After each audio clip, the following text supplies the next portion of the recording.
I have been withheld from visitation. I have been contacting him trying to visit my daughter, and I have not been able to. He has not allowed me to see my daughter. I missed her birthday because I was not allowed to be there. I spent my entire last paycheck on all of her birthday gifts that I still have. Mom has endangered the minor child multiple times, including a hit-and-run accident. Your Honor, the state is requesting that the court take note that the party Taylor Lambert is before the court today. The parties agree for the custodial parent, the dad here in this matter, to be named as the sole managing conservator, and for the dad to reside with the child in Dallas and the surrounding counties. The state has used minimum wage for the calculation of support, giving no credit for no additional children. The state has calculated child support in the amount of $209 per month to begin on the 1st of next month, April 1st, 2024. The state is requesting that state medical be paid in the amount of $113 per month. There's been no request for retroactive support or dental support with court costs as billed. That appears to be the extent of the agreement. All right, guys, today we are stepping into a courtroom where emotions, accusations, and parental rights collide right from the opening seconds. The mother begins by claiming she has been completely blocked from seeing her daughter, even missing major moments like birthdays and holidays. She insists she bought gifts with her last paycheck, but never got the chance to give them. Meanwhile, the state quickly outlines the custody and financial terms, setting the stage for a tense legal battle that is clearly far from simple. So at this time, Your Honor, the state would like to call the father here in this matter. Sir, can I get you to state your name for the record? Hunter Stafford. Sir, as it relates to family violence, has there been any issue related to family violence between you and the other parties to this case?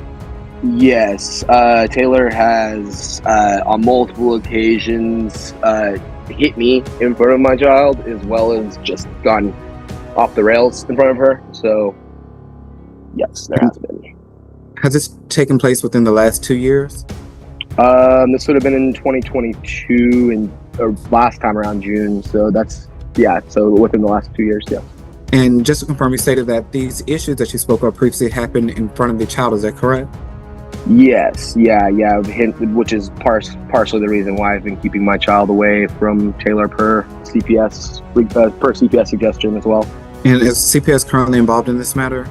CPS cases have been closed. Taylor has not had contact with my child essentially since the cases have been closed. So, and was that a requirement of CPS or? Buckle up, guys, because the father now takes the stand, and the tone of this case instantly shifts.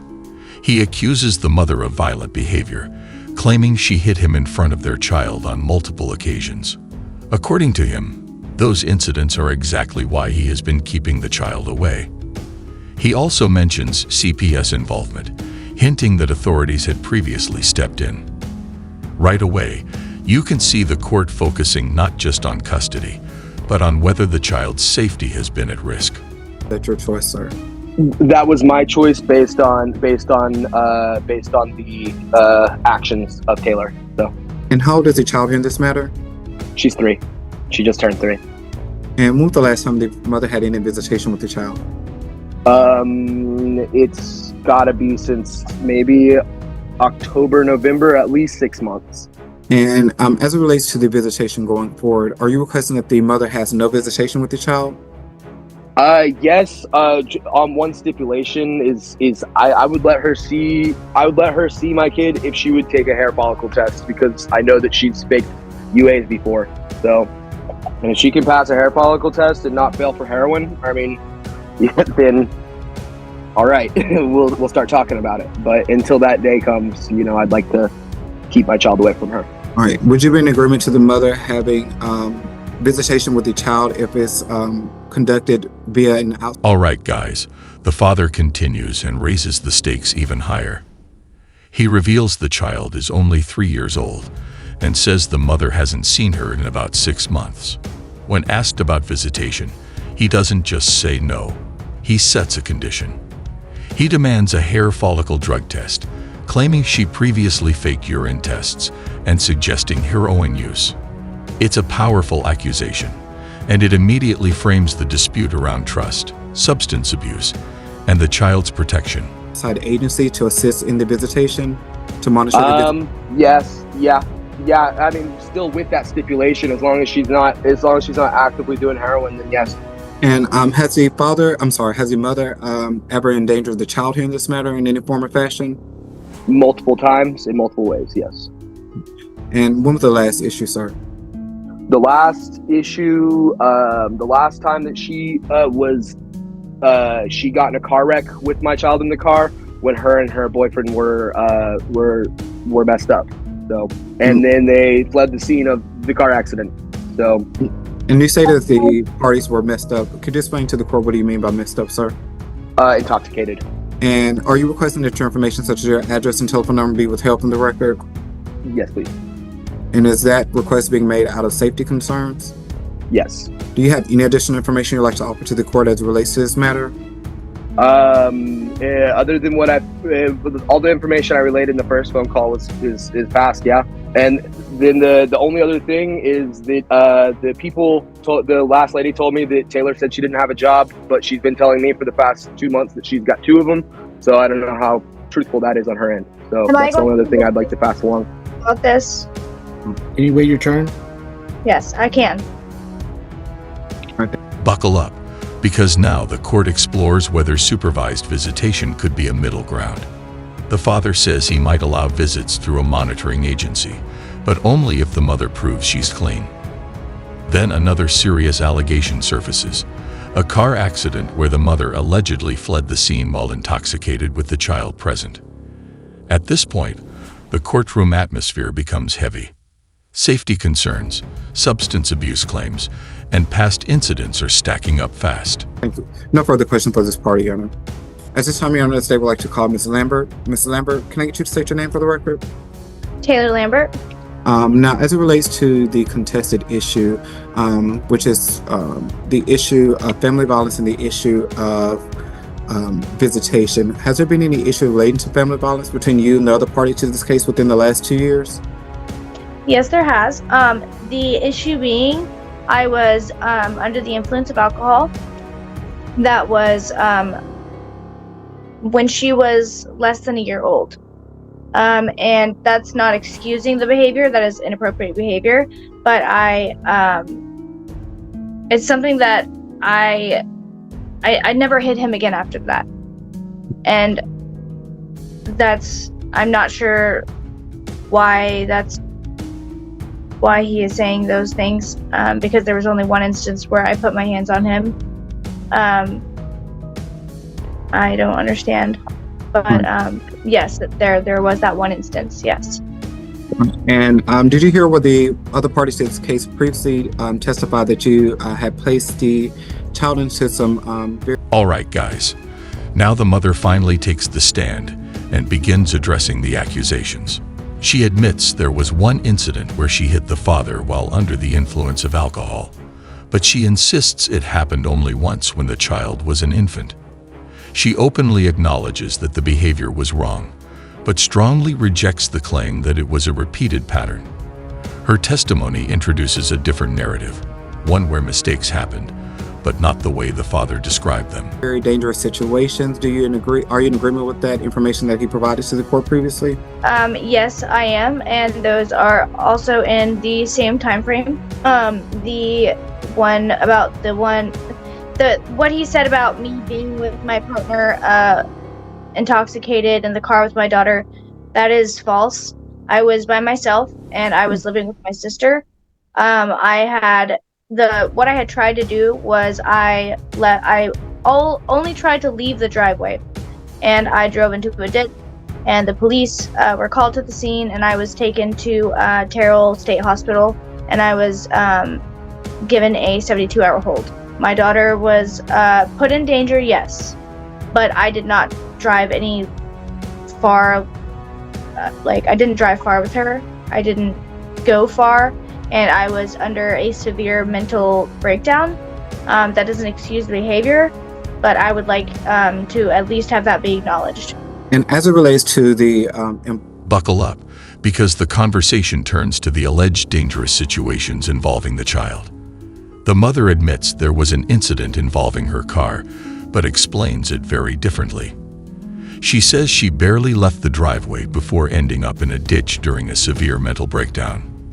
Police were called and she was taken to a hospital on a 72-hour hold. While she admits the child was put in danger, she insists the story is not nearly as reckless as it sounded earlier. Involvement in with CPS previously. The other party provided that CPS was involved in this matter as it relates to the child. Is that correct? Yes, sir. Do you know what the findings based off of the investigation from CPS were? As we could just continue as is. We would be able to make our own judgment calls. Like, he could be able to make his own judgment calls. I would be able to make my own judgment calls based on visitation rights and custody agreements. And as it relates to the visitation, ma'am, when was the last time you had any visitation with your child? I have been withheld from visitation. I have been contacting him trying to visit my daughter, and I have not been able to. He has not allowed me to see my daughter. I missed her birthday because I was not allowed to be there. I spent my entire last paycheck on all of her birthday gifts that I still have. I was not allowed to give any of her gifts to her. I was not allowed to see her for Christmas, even though I asked her. My parents had asked him if I would be able to see, if they would even be able to see my daughter, and he refused. Thanksgiving, same thing. Halloween, I was still, just freshly clean, and I understand that reasoning. But as far as me not trying to see my daughter, that is absolutely 110% false. I have been trying. All right. And as it relates to... All right, guys, the focus now shifts to visitation, and the mother's frustration becomes crystal clear. She claims she has been trying repeatedly to see her daughter, but has been completely blocked by the father. According to her, she missed Christmas, Thanksgiving, Halloween, and even the child's birthday. She says her parents also tried to arrange visits, but were denied. Her message is simple and emotional. She insists she never stopped trying to be part of her child's life. The visitation, what type of visitation are you requesting moving forward with the child? I want any visitation that is allowed. I am willing to work on his terms as long as I'm able to see my daughter. That is all I care about. I'm willing to take steps. I know it's not going to be a overnight process, but I would be willing to be supervised visitation. I'm not talking about any overnight visits for any length of time. I'm talking about just being able to meet up in a public place, even to be able to see my child. And you spoke about the supervised visits. You would be in agreement to having supervised visits just to allow you some time to visit with the child. Is that correct? Absolutely. All right. And you reside in Dallas. Is that correct? Yes. And would you be in agreement to supervised visits to take place at the family place to allow for supervised visits? Absolutely. And I was also wondering if there would be any kind of counseling and mediation that we could be doing. And do you understand that they'll... Buckle up, because the court asks what kind of visitation the mother actually wants moving forward. Surprisingly, she doesn't push for full custody or overnight visits. Instead, she says she's willing to accept anything, even supervised meetings in public places, just to see her daughter again. She even suggests counseling and mediation to repair communication. In this moment, the case shifts from pure conflict to the possibility of rebuilding some level of parental involvement. The party has requested that information, such as his address and telephone number, be withheld from the record. Are you in agreement to that request? Sure, yes. Do you have any additional information you'd like to offer to the court as it relates to this case? I do want to add that I have been requested by him to seek out psychiatry and mediation and family therapy for our situation, mediation, if you will. I gave him that information, and he told me that he would call and make the appointment. However, that never happened, and he asked me to do so. But I actually was working. I was working, and I have proof of that, and I am more than willing to provide proof of that. However, it was placed back on me to be able to make the appointments, and at that moment in time, I was working 40 hours a week, sometimes more. So I wasn't able to take time out of my day for that. But that's really all I want to add. All right, and you stated that you was working. What is your current status of your employment? Are you currently employed? No, I'm currently unemployed. And when did your employment end, ma'am? My employment ended sometime last month. And are you currently looking for work? Absolutely. Do you understand that the state has a agency that can assist you in finding employment? Would you like to be? All right, guys. The discussion now moves into employment and responsibility. The mother explains that she previously worked long hours, which made scheduling therapy appointments difficult.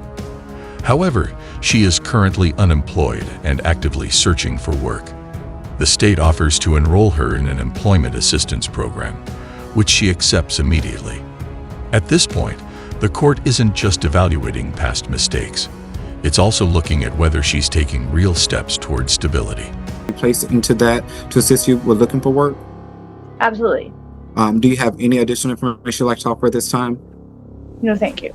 No further question for this party, Your Honor. All right. The parts all agreed to at the beginning of the hearing, those were all fine with me. Those we made the order of the court. If there's been family violence, whether it's one time or multiple times, it's family violence. So that's the way it is. We're going to make a finding there's been family violence. I'm granting Mr. Stafford's request for non-disclosure. He's not required to let you know where he lives. I am asking that both of y'all are ordered to add an app on your phone called AppClose, AppClose, and that way y'all can communicate on that app. That will be very important, especially since we're doing a non-disclosure. Of course, anything that's on the app that you text over is recorded and can be used against you in court in the future. So make sure that you are keeping yourself with being having a good conversation instead of something negative. Hang on just a second. Okay. All right. As far as what I have to do today, I have to make a decision based on the best interest of this child. And obviously, Ms. Lambert, if you have drug and alcohol issues, that makes me give pause to why I should do visitation on a regular way or things like that. Unfortunately, you have some issues. Maybe you have some mental health issues too. I don't know. But I can't give you regular visitation. I can't even trust that you can be alone with the child at this point until you handle your issues. So I'm gonna do a visitation to be supervised by the Faith and Liberty Place on the second Saturdays of each month from 12 to 2 p.m. for 2 hours. And that will only begin after you Buckle up, because now the judge steps in and delivers a serious reality check. He confirms that even one confirmed incident counts as family violence in the eyes of the court. Because of that, the father's address will remain confidential. The judge also orders both parents to communicate through a monitored co-parenting app so every message is documented. His main priority is clear: protect the child first while keeping communication structured and accountable.